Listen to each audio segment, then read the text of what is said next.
Hello guys, Kingdom cinema రివ్యూకి enter అయ్యే ముందు కింద లైక్ బటన్ లైక్ చేసుకొని ఛానల్ సబ్స్క్రైబ్ చేసుకొని వీడియోకి ఎంటర్ అయిపోదాం. ఇక గౌతమ్ తిందనూరి డైరెక్టర్, విజయ్ దేవరకొండ హీరోగా నటించాడు, భాగ్యశ్రీ హీరోయిన్గా నటించింది. ఇక సినిమా ఎలా ఉంది, సినిమా రివ్యూకి ఎంటర్ అయిపోదాం. సినిమా బాగా థియేటర్ని తలుగబెట్టే విధంగా ఉంది భయ్య ఫస్ట్ హాఫ్.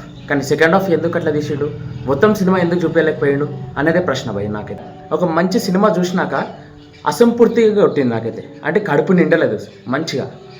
సినిమా థియేటర్ తలగబెట్టేలా ఉంది ఫస్ట్ హాఫ్ మొత్తం. సెకండ్ హాఫ్ గిట బాగానే ఉంది అనుకున్న సమయంలో క్లైమాక్స్ సీన్ ఇదే అని చెప్పినట్టు ఒక ఫైట్ సీన్ భారీగా ఎక్స్పెక్ట్ చేస్తే ఆ ఫైట్ సీన్ ఉండదు. అక్కడ క్లియర్గా స్టోరీని మొత్తం పూర్తి చెయ్యడు, సెకండ్ పార్ట్ కోసం వదిలిపెట్టేస్తాడు అని చెప్పుకోవచ్చు. అంటే సినిమా తీసే టైంలో, ప్రమోషన్ టైంలో సెకండ్ పార్ట్ ఉంటుంది అని గిట్ట రివీల్ చేయలేదు ఎక్కడ. కానీ సినిమా థియేటర్కి వెళ్ళి సినిమా చూస్తుంటే ఎందుకు రివీల్ చేయాల్సిన అవసరం ఏమొచ్చింది? సినిమా కథ మొత్తం చెప్పుంటే బాగుండు కదా. మరి సినిమా కథ విశేషానికి వచ్చేసే సూరి శివ వాళ్ళ కుటుంబం ఉంటుంది భయ్య. ఆ కుటుంబంలో వాళ్ళ డాడీ చాలా మందు తాగుతూ వాళ్ళ అమ్మని కొడుతుంటాడు. అయితే ఒక సమయంలో సూరి వాళ్ళ నాన్నని చంపేస్తాడు.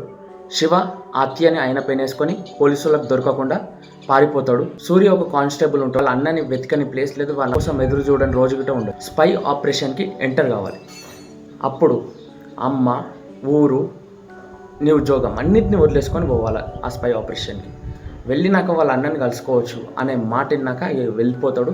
వెళ్ళినాక వాళ్ళ అన్నని చూస్తాడు, వాళ్ళ అన్నని కలుస్తాడు.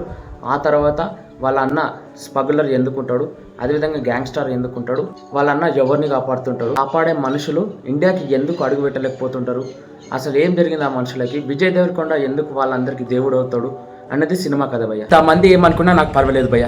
కింగ్డమ్తో విజయ్ దేవరకొండ రాజు అయిపోయాడని చెప్పుకోవచ్చు, రాజా అవతారం చూపించిందని చెప్పుకోవచ్చు, రాజా లాగా ఉన్నాడని చెప్పుకోవచ్చు, ఒక వీరుడు సినిమా చూసినని చెప్పుకోవచ్చు, ఒక భయంకరమైన సినిమా చూసినని చెప్పుకోవచ్చు. ఫస్ట్ హాఫ్తో సినిమాని నింపేసిండు భయ్య. కానీ సెకండ్ హాఫ్లో ఎందుకు డిసప్పాయింట్ చేసిండు? అన్ని సినిమాలకి ఇదే జరుగుతుంది, అసలు ఏం జరుగుతుంది? అదేవిధంగా ఎంతమంది సినిమా బాగాలేదన్నా కానీ నేను నిలబెడతా భయ్య సినిమా బాగుందని చెప్పడానికి. కానీ సెకండ్ హాఫ్లో మాత్రం నాకు చేయి పెట్టకండి. నిజంగా చెప్తాను, సెకండ్ హాఫ్లో నాకైతే సంబంధం లేదు. ఫస్ట్ హాఫ్లో మాత్రం సినిమా బాగుంది కాబట్టి సినిమా కోసం నిలబెట్టే ప్రయత్నం నేను చేస్తాను. మరి సెకండ్ హాఫ్లో మాత్రం నాకు సంబంధం లేదు.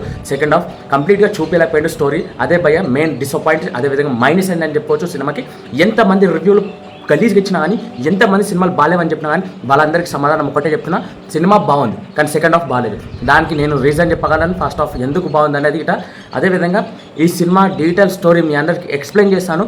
అప్పటిదాకా మీకు డీటెయిల్ స్టోరీ ఈ సినిమా గురించి ఇంకా క్లారిటీగా తెలుసుకోవాలంటే ఒక్కసారి కామెంట్ సెక్షన్ కామెంట్ చేయండి. అదేవిధంగా ఈ సినిమా రివ్యూ కాబట్టి రివ్యూకి సంబంధించిన మాటలే చెప్తున్నా. డైరెక్టర్ సాఫ్కి హ్యాండ్స్ ఆఫ్ అని చెప్పుకోవచ్చు. జెర్సీ చెప్పండి, ఏది చెప్పండి, జెర్సీ సినిమాలు ఇంతకుముందు తీసిన సినిమాలు అన్నీ తీసుకొచ్చి పెట్టకండి భయ్య కింగ్డమ్ మీద. ఇప్పుడు చూసే గౌతమ్ తిందనూరి సినిమాలు నిజంగా చెప్తున్నా ఒక రేంజ్కి వెళ్ళిపోయాడు.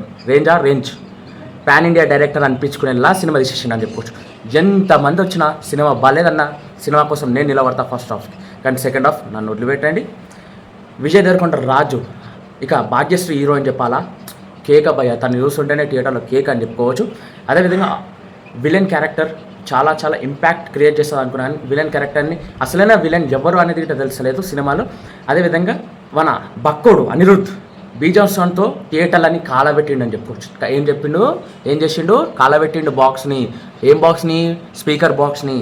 నిజంగా సాంగ్స్ మాత్రం పాడినాయి. సెకండ్ హాఫ్తో పాటు వన్ మోర్ డిసప్పాయింట్ ఉందని చెప్పుకోవచ్చు. అదేంది? సాంగ్ ఒక్కటే లేదు, లవ్ సాంగ్ లేదు. చీకట్లో దారుల్లో అనే సాంగ్ మాత్రం లేదు భయ్య. నాకైతే బిగ్గెస్ట్ డిసప్పాయింట్ అనిపించింది. నాకు ఆ పాట కోసం సినిమా చూడాలనిపించే విధంగా నాకు ఆ సాంగ్ని క్రియేట్ చేసిండు. బట్ థియేటర్లో ఆ సాంగ్ లేదు. నాకు తెలిసినంత వరకు ఈ cinema second part theatre complete చేశారు. బట్ ఎందుకు రివీల్ చేయలేదు, అసంపూర్తిగా సినిమాని ఎందుకు విడుదల చేశారు అనే నాకైతే అనిపించింది ఓవరాల్గా. అదేవిధంగా లవ్ ట్రాక్ లేదు సినిమాలో. మొత్తం కంప్లీట్లీ వైలెన్స్ చూడొచ్చు మనం సినిమాలో. వైలెన్స్ అంటే ఏందో విజయ్ దేవరకొండ కింగ్డమ్ సినిమాలో చూసినామని చెప్పుకోవచ్చు. అన్ని రివ్యూలు చూసే ఉంటారు మీ అందరు. ఇప్పటికీ చెప్తున్నా, అన్ని రివ్యూలు బాగాలేవని చెప్పినా నేను చెప్తున్నా భయ్య సినిమా బాగుంది. నా రివ్యూ నమ్మిన వాళ్ళు ఒక్కసారి సినిమాకి వెళ్ళి చూడండి. కానీ సెకండ్ హాఫ్ మాత్రం పక్కా డిసప్పాయింట్ చేసే రోజు అని చెప్పుకోవచ్చు. నా రివ్యూస్ ఎంతమంది సినిమాకి వెళ్ళాలనుకుంటున్నారో ఒకసారి కామెంట్ సెక్షన్ కామెంట్ చేస్తూ, అదేవిధంగా నా మాటలు మీ అందరికీ ఎలా అనిపించాయి అనేది ఒకసారి కామెంట్ సెక్షన్ కామెంట్ చేయండి. అదేవిధంగా మన ఛానల్ సబ్స్క్రైబ్ చేసుకొని లైక్ చేసుకొని మరిన్ని అప్డేట్స్ చేసుకొని జై హింద్. అదేవిధంగా ఈ సినిమా గురించి ఇంకా క్లారిటీ వీడియో తీసుకొచ్చే ప్రయత్నం చేస్తాను.